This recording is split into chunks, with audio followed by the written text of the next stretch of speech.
talk to Armando Castelar, Professor of Economics at the Federal University of Rio de Janeiro. And Professor, welcome. Good to see you. So President Trump accusing Brazil of being a bad trade partner. How would you assess the current state of US-Brazilian relations? Well, they have become surprisingly tense when there was Liberation Day, beginning of April, because the U.S. has a trade surplus with Brazil. Brazil was hit with 10% tariffs on imports. So it was a big surprise that in July, President Trump imposed much higher tariffs on Brazilian exports to the U.S. On many different justifications.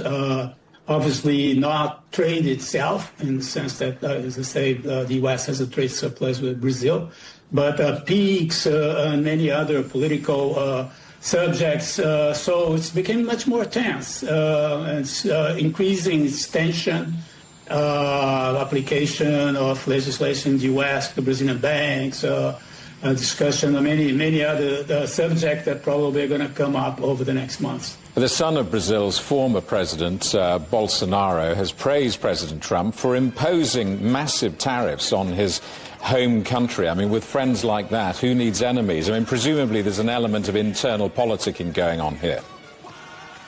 Yeah, there's a very clear political side to these tariffs. In fact, if you look at the executive order that President Trump signed in July, establishing the additional tariffs on exports from Brazil to the U.S. of 40% tariffs, the justification is totally political. It explicitly says at the end that if Brazil aligns more with the U.S. in politics, international policies, a lot of the issues have to do with the BRICS, for instance, that President Trump could review those tariffs. So it was very clear the political aspect in the text of the executive order that established these tariffs. Obviously, one of these political sides is the judgment of former President Jair Bolsonaro, the father of the congressman that you mentioned, Eduardo Bolsonaro. There's a lot of pressure on the Brazilian Supreme Court on its judgment.